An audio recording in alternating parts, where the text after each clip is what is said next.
Welcome to gardening அம்மா பொண்ணு. இப்போ எல்லோரும் எப்படி இருக்கிறீங்க? நல்லா இருக்கிறீங்களா? இது வந்து மேலே உள்ள ஒரே ஒரு ரோஸ் செடி, ஏற்கனவே குச்சி வச்சது. இது நான் வாழைப்பழத்தோலும் முட்டை ஓடும் தண்ணி ஊற வச்சேன்ல, அது மட்டும் ஒரு கப்பு கொடுத்தேன். அது உள்ளுக்கு கீரைகள்லாம் வர இருக்குது. இது பராமரிப்புண்டா அந்த அளவுக்குலாம் இல்லை, ஆனால் செடி நல்லா இருக்குது. முட்டு வர்றதும் துளிர் வர்றதும். சின்ன செடி தான், இதுலேயே 3 முட்டை இருக்குது. அவ்வளோதான் இது. ஆனால் இது மழையெல்லாம் படாது, நம்ம தண்ணி ஊற்றினா மட்டும்தான். ஓகேயா? இது நித்யா கல்யாணி. இது ஒரு வீட்டுக்கும் நீங்கள் வச்சுக்கிறணும். இதோட இதில் ஒரு 4 பூ எடுத்து காம்பை எடுத்துகிட்டு அந்த பூவை கழுவிட்டு அதில் சில பேர் ஜீரகம் இல்லைன்னா கருஞ்சீரகம் ஏதாவது ஒன்று போட்டு நல்லா கொதிக்க வச்சு டீ மாதிரி குடிச்சிங்க அப்படின்னா அவங்களுக்கு பல நோய்களுக்கு இது நிவாரணம். இது செடி வைக்கிறது அந்த விதை இருக்கும் பார்த்திங்களா, அது சும்மா போட்டிங்கனாலே உங்களுக்கு வந்துடும். ஓகேயா? அந்த ஓரத்தில் விதை இருக்கும். அதுக்கப்புறம் இந்த செடி என்னென்னா நம்ம ஸ்லோன் பசலி தான். இது நான் அதோட கிழங்குக்காண்டி போட்டிருக்கிறேன். கொஞ்சம் உயரமான ஜாடியிலேயோ க்ரோ பேக்லேயோ நீங்கள் வச்சிங்க அப்படின்னா அந்த கிழங்கு நல்லாவே வந்துடும். அதுதான் அந்த கிழங்கு தான் ஜாவா ஜிங்ஸிங்னு சொல்லுவாங்க. நம்ம பருப்பு கீரை ஸ்லோன் பசலின்னு சொல்லுவோம்ல, அதோட கிழங்கு. ஓகேயா? அப்புறம் மேலே கொஞ்சம் பொன்னாங்கண்ணி இருந்துச்சு, எடுத்துட்டேன். கீழே நம்மளுக்கு ஸ்லோன் பசலி, அப்புறம் பொன்னாங்கண்ணி, அதுக்கப்புறம் கொமுட்டிக்கீரை எல்லாமே இருக்குது. இந்த ஸ்லோன் பசலியை எடுத்துருவோம். இன்னும் வெளியில் பின் சைடும் நான் கொஞ்சம் வச்சுருக்கிறேன். எல்லாத்தையுமே எடுத்து அது ஒரு கட்டு வந்துடும். அப்புறம் இந்த கொமுட்டிக்கீரை நம்ம அன்றைக்கி நான் உங்களுக்கு காட்டில் கொஞ்சம் தான் இருந்துச்சு, அதை ஒடிச்சு இவ்வளோ வந்துருச்சுப்பா. இது இன்றைக்கி கீரை கடைசல் மாதிரி செய்யலாம் அப்படின்னு இன்றைக்கி எடுக்கிறேன். சரியா? இதோட காம்பை நீங்கள் வச்சிருந்தாலே போதும், உங்களுக்கு நல்லாவே வந்துடும். 2 குச்சியில் வச்ச செடி இந்த அளவுக்கு வந்துருச்சு. இன்னும் நான் 2 பேருக்கும் இந்த செடியை நான் கொடுத்துருக்குறேன். அது ஒடிச்சு நல்லா சீக்கிரமாக ஒரு 3 நாள் நல்லா வளர்ந்துடும். ஒடிச்சு அப்படியே நீங்கள் வச்சினாலே உங்களுக்கு நல்லாவே தலைஞ்சு நிறையா வந்துடும். இந்த மாதிரி ஒரு 2 இதில் நீங்கள் வச்சினாலே போதும். ஒரு நாளைக்கு கீரை கடைசல் நீங்கள் தாராளமாக செஞ்சிடலாம். நம்ம இதெல்லாம் எந்த ஒரு உரமும் போடாமல் மண்கலவை மட்டும் செஞ்சு வச்ச இது தான், வேறு ஒன்றுமே இல்லை. சரியா? இந்த மாதிரி நல்லா இன்றைக்கி தான் நல்லா முட்டையாக இது பண்ணியாச்சு. இந்த செடி வச்சு கரெக்டாக 2 மாதம் ஆகுது. 2 குச்சியில் இருந்தது. இதை பார்த்திங்களா, நம்மளுக்கு நல்லா ஒரு கட்டு கீரை வந்துருச்சு. இதுக்கு பேர் குமுட்டி கீரை அப்படின்னு சொல்கிறாங்க. இது எங்கள் அக்கா வீட்டில் இருந்து எடுத்துகிட்டு வந்தது. அப்புறம் பொன்னானி கீரையும் கொஞ்சம் தான் இருக்குது. பொன்னானி கீரையவும் அந்த குமுட்டுக்கீரை அப்படிங்கிற இதையும் நான் இன்றைக்கி கடையில் செய்ய போகிறேன். இது ஸ்லோன் பசலி, இது நிறையாவே இருக்குது. இதை பருப்பு போட்டு வச்சா ரொம்ப சூப்பராக இருக்கும். கீரைக்கறி வச்சாலும் ரொம்ப நல்லாவே இருக்கும். இதுவும் நல்லா வெளியெல்லாம் நிறையா இருந்துச்சு, வச்சுருக்கேன். அந்த காம்போல் எடுத்து வச்சா மறுபடியும் நம்ம மறுபயிரிடு செய்யலாம் எல்லாத்தையுமே. நம்ம வீட்டில் இந்த கீரை வகை ஒரு 7-8 மாதிரியான கீரை வகை இருக்குது. எது நல்லா வருமோ அதை மட்டும் நான் பயிரிட்டு செஞ்சுருக்கேன். இந்த கீரையும் குச்சி வச்சா வரும், ஆனால் எல்லாமே முள்ளாக இருக்கும். நான் இவ்வளோ நாளாக இது முள்ளு முறைன்னு நினச்சிக்கிட்டு இருந்தேன். சைனீஸ்காரவங்க இது விருப்பமாக சாப்பிடுவாங்க.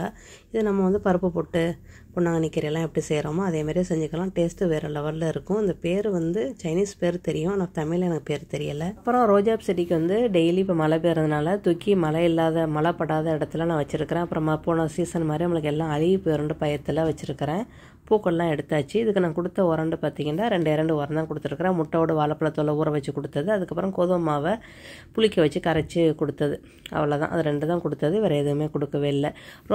ரோஜாப் செடிக்கு நம்ம வீட்டு உரங்களே போதும். அதாவது காய்கறி கழுவோட தண்ணி, அதுக்கப்புறம் வெங்காயத்தோல், இந்த மாதிரி முட்டையோடு வாழைப்பழத்தோல், இந்த மாதிரி வீட்டில் உள்ள உரங்களே போதும். போன வருஷம் அதிகமாக மழை பெஞ்சதுனால நம்ம ரோஜாப் செடி நிறையா அழுகி போயிடுச்சு, நீங்களே பார்த்துருப்பீங்க. அதனால் இந்த வருஷம் பயந்துக்கிட்டே நான் என்ன செஞ்சேன், மழைப்படாத இடத்துல தூக்கி வச்சுட்டேன்ப்பா. காஷ்மீர் ரோஜா பிரச்சனை இல்லை, பராமரிப்பு ரொம்ப ஈஸி. நம்ம அதை கட்டிங் பண்ணிவிட அது வட சிறு செடியாகவே இருக்கும். பெரிய செடி வேணும்னா நீங்கள் அப்படியே வளர்க்கலாம். இது சூப்பராகவே நல்லாவே பூக்கும். அப்புறம் இந்த ரோஜாப்பூ ஒத்தமல்லியப்பூ அந்த கடையில் வாங்கிட்டு வந்தோம்ல அந்த செடி, இது கெமிக்கல் உரம், அதாவது கடையில் வாங்குகிற உரம் போட்டால் மட்டும் தான் பூக்கள் இருக்குது, இல்லைன்னா பூக்கவே மாட்டேங்குது. செண்டு பூ நம்மளுக்கு பூக்குது. இது பட்டன் ரோஸு. இதை நான் வெளியில் வச்சுருக்கிறேன். என்னென்னு தெரில, ஓவராக மழை பெய்யுது. சரி, ஏதோ நோய் தாக்கமாக இருந்துச்சு, அதனால் வெளியில் தூக்கி வச்சாச்சுப்பா. போன வருஷம் காப்பாற்றமுன்னே பெரும்படா போச்சு. அதுக்கப்புறம் கனாமரம், இதுவும் நல்லா ஒரு பெரிய மரமெல்லாம் போகாது, சின்ன செடியாகவே தான் காலத்துக்கு நிற்கிது. அப்பப்போ விதைகளை போட்டு இல்லை அந்த குச்சியை ஒடிச்சு வச்சு இதோட மேலே உள்ள நுனியை ஒடிச்சு வச்சாலே உங்களுக்கு நல்லாவே தலையும். சரியா? அந்த மாதிரி இருந்துக்கிட்டு இருக்குது. நெல்லிக்காய் நம்மளுக்கு சீசனில் எப்போவுமே காய்ச்சிக்கிட்டே தான் இருக்குது. இது பூத்து காய்ச்சதுலேருந்தே 10 வருஷமாகவே காப்பு ஓயவே இல்லை. ஆப்பிள் மாங்காய் போன காப்புக்கு ஒன்றும் அந்தளவுக்கு வரல. இந்த காப்புக்கு நல்லா பூத்து நல்லா பிஞ்சு இறங்கியிருக்கு. இது கல்லாமல், இது வருஷத்துக்கு ஒரு தடவை தான் நம்மளுக்கு பூக்குது காய்க்குது. ஆனால் ஆப்பிள் மாங்காய் வருஷத்துக்கு 3 தடவை நம்மளுக்கு காய்க்குது. எங்கள் இடத்துல அந்த மாதிரி நடக்குது. ஆனால் கல்லாமல் வந்து ரொம்ப வருஷத்துக்கு ஒரே ஒரு தடவை மட்டும் தான் காய்க்கும், காய்ச்சாலும் நிறையாவே வருது. இன்னொரு மரத்தை உங்களுக்கு காட்டுற ரொம்ப ஒரு அதிசயம். இது வந்து விதை போட்டது சப்போட்டா மாங்காய். ஒரே ஒரு தடவை மட்டும் ஒரு பெருசாக ஒரு 10 காய் காய்ச்சிச்சு. அதோட 5 வருஷமாக காப்பே இல்லை. நான் இதை கட்டிங் பண்ணி விட்டுருங்க அப்படின்னு சொல்லிட்டேன் எங்கள் வீட்டுக்காரர்கிட்ட. மற்ற செடியிலாவது இருக்கும் அப்படின்ட்டு. என் வீட்டுக்காரன்னு சொல்லுவாங்க, இதை கட்டிங் பண்ணாமல் லைட்டாக அப்படியே கட்டிங் பண்ணி விட்டுட்டு அதில் வந்து இந்த கருப்பெண்ணெய் மாற்றுறது, மோட்டர் பைக்கு காருக்கெல்லாம் கருப்பெண்ணெய் மாற்றுவாங்களோ அந்த எண்ணெயை ஊற்றிருக்காங்க, அது செத்துரும் அப்படிங்கிறதுக்காண்டி. ஆனால் இது என்னென்னா அப்படியே எதிர்மறையாக இது சாகவே இல்லை.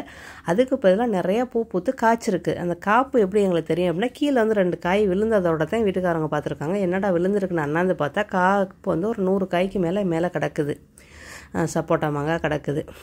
இது வந்து ஒரு ஆச்சரியமாக தான் இருக்குது. மோட்டர் பைக்கு காருக்கு உள்ள எண்ணெய் கருப்பெண்ணெயை மாற்றினதை ஊற்றுனது எப்படி தான் காய்க்கும். சமையல் எண்ணெய் ஊற்றுனா காய்க்கும் பூக்கும், அது எனக்கு தெரியும். நம்ம சமைச்சு அந்த தூக்கி வீசுகிற எண்ணெயை வந்து ஊற்றுன மரத்தூக்கி தூரில் ஊற்றினா நல்லா காய்க்கும். ஆனால் இது வந்து ஆச்சரியமாக தாப்பாக இருக்குது. ஆனால் மரம் ரொம்ப உயரமாக இருக்கலாம், எனக்கு ஜூம் பண்ணி எடுக்க முடியலை. வந்து போன சீசனுக்குள்ளே காப்புக்குள்ளே மாம்பழம் சரியா, இப்போ தான் முத்தி போய் ஒரு 10 காய் கிடந்துச்சு. அதில் இந்த பழுக்க வச்சுருக்கிறேன் பாருங்களேன். 3 காயை மட்டும் எடுத்து நல்லா ரொம்ப முத்திருச்சு. நல்லா குறவா காய்ப்புனால ஏப்பிள் வந்து நல்லா பெருசாக இருக்கும். ஒரு பழமும் ஒரு 1/2 கிலோ 3/4 கிலோ இருக்கும், நல்லா பெருசாக இருக்கும். இதை வந்து பழுக்க வைக்கிறது இல்லைன்னா ஓவராக புளிக்கும். அதனால் பழுக்க வச்சு சாப்பிட்டோம்னா நல்லா இனிப்பாக நல்லா தித்திப்பாக இருக்கும்.